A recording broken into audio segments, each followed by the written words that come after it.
10 লাখ শুনে নিজের জায়গাটা মনে পড়ে গেল। আর এই পেন নিয়ে সাইন কি করছো? টাকা বের করো। তুমি এই পার্টির পুরো বিল পে করবে, না হলে এই ডিভোর্স পেপারে সাইন করবে। তখনই ম্যানেজার ঈশানের থেকে বিল ফেরত নিয়ে নিল আর এমন কিছু কথা বলল যা শুনে কামিনী চমকে উঠল। হোয়াট? আপনার জামাই মিস্টার ঈশানের এই হোটেলের বিল দেওয়ার কোনো দরকার নেই, কারণ এই হোটেলটা এনার। উনি কালকেই 200 কোটি টাকা দিয়ে হোটেলটা কিনে নিয়েছেন। ও না মজা করতে খুব ভালোবাসে, খুব ফানি ও। জিয়া, তোমার কি মনে হচ্ছে আমরা এখন মজা করার মুডে আছি? সবাই যখন তোমাকে বিয়ের ব্যাপারে জিজ্ঞেস করতো, তুমি তো বেশ বলতে যে তোমার জীবনে কেউই নেই। তাহলে কি নিজের এম্বারেসমেন্ট ঢাকতে ওকে নিয়ে এসেছো সাথে করে? আপনাদের সবার এটা মনে হয় না যে যখন থেকে এরা এখানে এসেছে এদের মধ্যে কোনো আকর্ষণ নেই? মানে একে অপরের জন্য সেই ফিলটাই নেই। কি কি মনে হয় আপনাদের? কেউ দেখেছেন? না না, দেখিনি। এটা কোনো ভালোবাসা নয়, এটা পরিষ্কার একটা নাটক। আর তোমরা জানো, আরে আমাদের গ্রামে যে রামলীলা হয় না, সেখানে তোমার এই ফেক বয়ফ্রেন্ডের থেকে ভালো অ্যাক্টিং বানর সেনারা করে।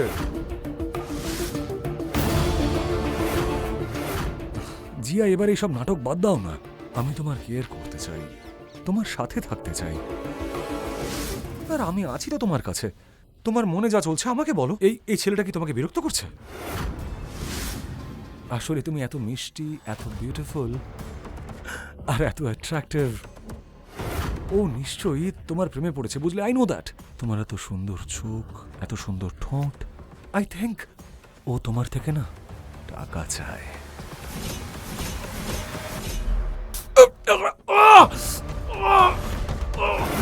জিয়া, এটা তুই কি করলি? সরি জয়রাজ। অন্তত এই স্প্রের জন্য তোমার দুর্গন্ধযুক্ত ভাবনা থেকে মুক্তি তো পেলাম। তোমার নায়ের মধ্যেই না আমার জন্য হ্যাঁ লুকিয়ে আছে। পৃথিবীর সব রিজেক্টেড, কনফিউজড এবং দুর্বল লোকেদের না একই ধরনের কথা থাকে। মেয়েদের না মানে নাকি হ্যাঁ।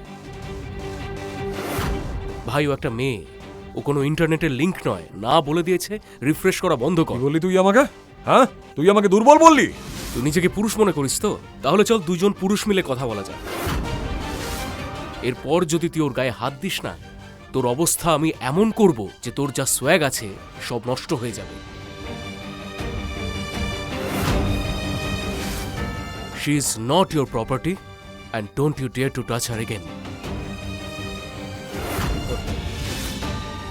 একজন ভিখিরি, যে গরিব, যে রাস্তার ধারে নোংরা পরিবেশে বড় হয়েছে, সেও পর্যন্ত আমার সম্মান করতে জানে। আর ওই জয়রাজ, যার সঙ্গে আমি বড় হয়েছি, কিন্তু তা সত্ত্বেও তার মনে সম্মান তো দূরের কথা, আমার জন্য কোনো কদরই নেই। আন্টি, আপনাকে আমি মিথ্যে কথা বলবো না। অ্যাকচুয়ালি আমার আসল নাম হলো ঈশান।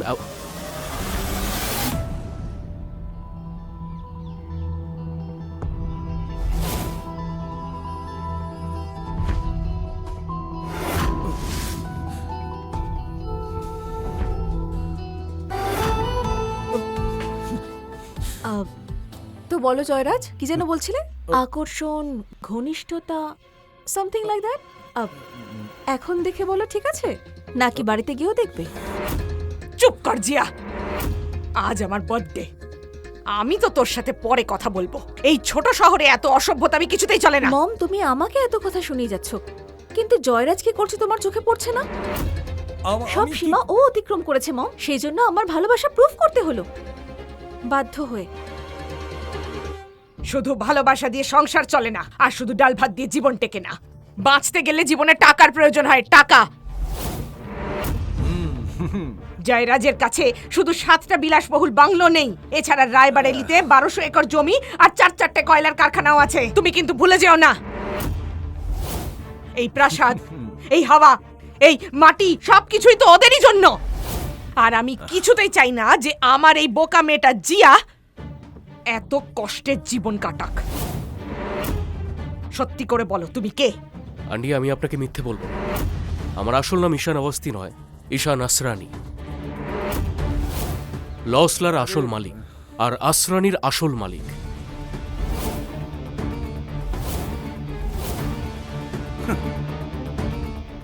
আমি আসল কারগুরু। জিয়া চাইলে আমি ওকে বিয়ে করতে রাজি আছি।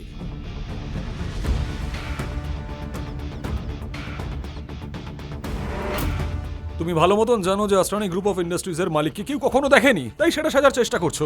আরে ভাই বন্ধ কর না তোর এই ঢপবাজি। আর দেখুন এ হয়তো ঠিক মতন গাড়ি চালাতেও জানে না। তুমি কি গাড়ি চালাতে পারো? আমি গাড়ি চালাতেও পারি এবং তৈরিও করতে পারি। এই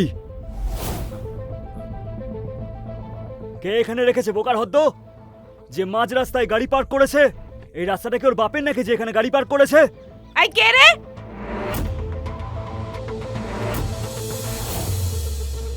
কেন চিৎকার করছো ভাবে? কি হয়েছে? কি হয়েছে বলবে তো? এটা যার গাড়ি সে সরাও এক্ষুনি এখান থেকে, না হলে এই গাড়ি ভেঙে অবস্থা খারাপ করে দেবো। এই গাড়ি? আরে এই গাড়িটা হলো বরুণের, আরে মিনিস্টারের ছেলেও। আর ভুল করেও যদি তোমরা কেউ এটাতে হাত দাও না, আমাদের আর রক্ষে নেই। দূরে থাকো। তাহলে আমরা এই গাড়িটাকেই ভেঙে নিজেই রাস্তা তৈরি করি। ভাই আমি তোমাদের কাছে হাত জোড় করছি, যদি আমার বাড়ির সামনে ওনার গাড়ির কিছু হয় না, উনি আমাকে ছাড়বেন না। দেখো আমার একটা মেয়েও আছে, প্লিজ প্লিজ কিছু করো সরে না। যাও এখান থেকে, সরে যাও। আরে জয়রাজ তুমি কিছু বলছো না কেন? ওকে থামাও, এসব কি বলছে? আরে ও ভাই, আন্টির কথাগুলো কি তোদের কানে ঢুকছে না নাকি? আমার বাবা কিন্তু এই এলাকার সর্বে সর্বা। যদি ওনাকে ডাকি না, 2 মিনিটের মধ্যে তোদের দাদাগিরি ছুটিয়ে দেবেন। আরে গাড়িটাকে যদি না ছুই তাহলে কি তোকে ছোবো নাকি? বাবার পরি, আগে ওর অবস্থাটা খারাপ করি, গাড়িটা পরে দেখে নিচ্ছি। তোরা তোকে এক মিনিট, টাইম প্লিজ। আরে তোমাদের যা করার কি গাড়ির সাথে করো, কিন্তু আমাকে বাদ দাও। হ্যাঁ, আমার কোনো দোষ কি নেই। বলছো তুমি? আরে কি করছিস? এ বাবা, কি হয়ে গেল তোর হঠাৎ করে? এবার তুই তোর বাবাকে ডাকবি না? হ্যাঁ, চল ভাই গাড়িটাকে ভেঙে ফেলি, চল। আরে আরে কি করছো তোমরা? কি করছো কি তোমরা বলো তো? দাঁড়াও।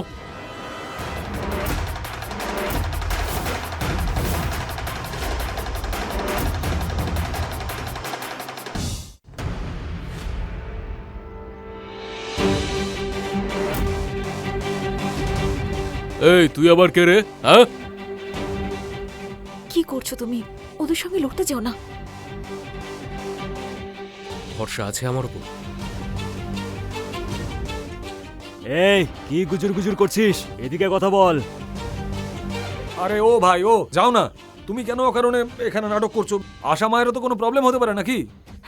দেখো ওরা যা করতে চাইছে ওদেরকে করতে দাও।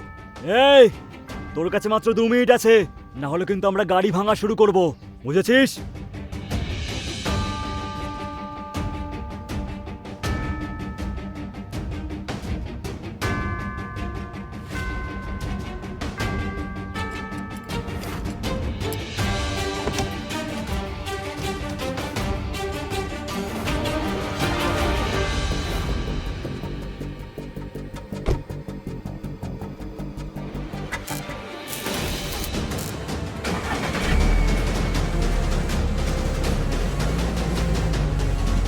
এটা স্টার্ট হয়ে গেল।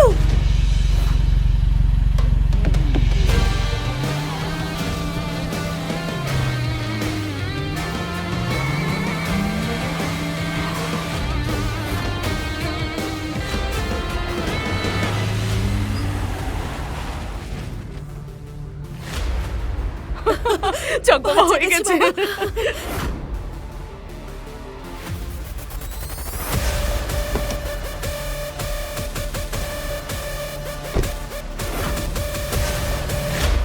দাদা, কে আপনি আর কোথা থেকে এসেছেন?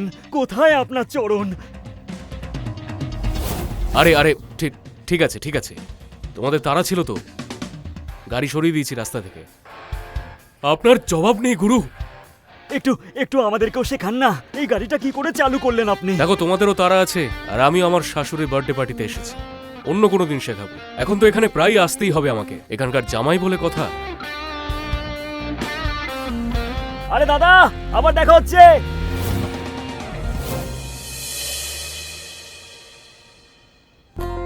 বাহ, কি ব্যাপার! মুহূর্তের মধ্যে তো মন জয় করলে দেখছি।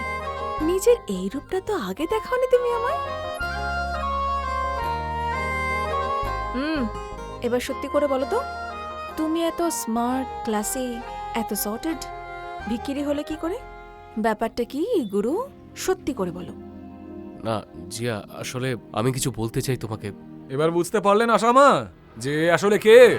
এ একটা প্রফেশনাল চোর, গাড়ি চুরি করে বেড়ায়। ব্যাস, আর একটাও বাজে কথা কিন্তু শুনতে চাই না আমি ওর বিরুদ্ধে। তোমার ওকে থ্যাংক ইউ বলা উচিত, উল্টে তুমি ওকে কথা শোনাচ্ছ। ক্ষমা চাও ওর কাছে।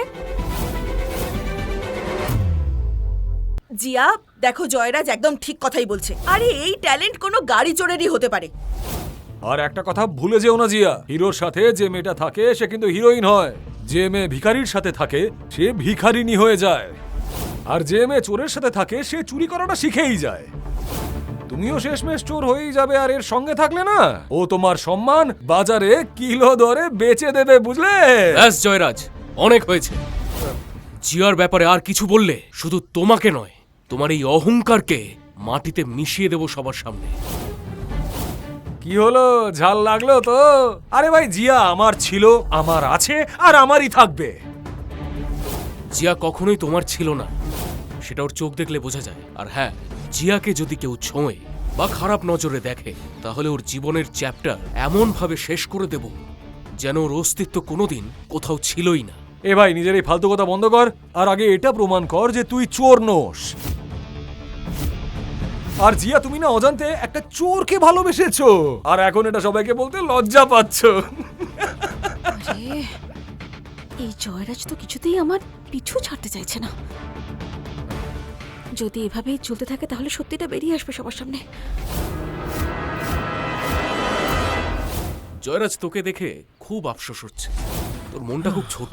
তোর কি মনে হয় মানুষ চেহারা দিয়ে বড় লোক গরিব হয়? আরে সব গরিব লোকেরা না এটাই বলে, তারা মন থেকে বড় লোক। আর এরকম বড় লোকই নিয়ে কি করবে জিয়া তুমি, যখন তোমার থেকে এই বন্ধক রাখা বাংলোটা আমার বাবা কেড়ে নেবে?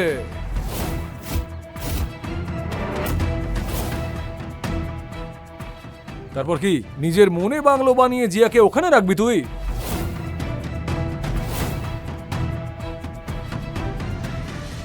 মম, ও কি বলছে এটা?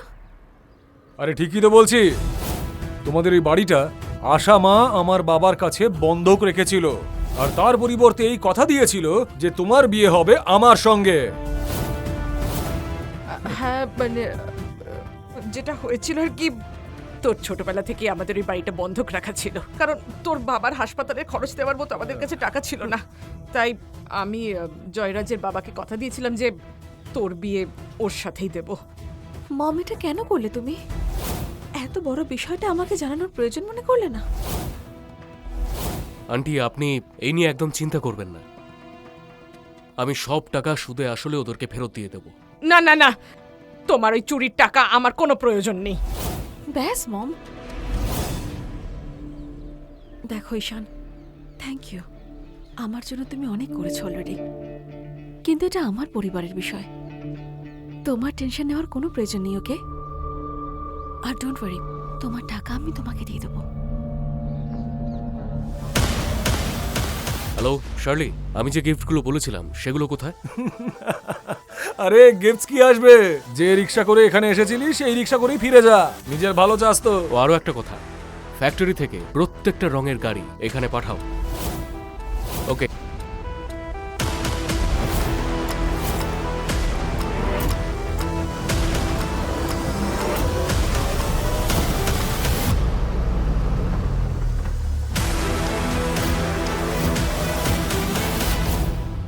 সম্পূর্ণ গল্পটি দেখার জন্য ডাউনলোড করুন পকেট এফএম অ্যাপ এখনই।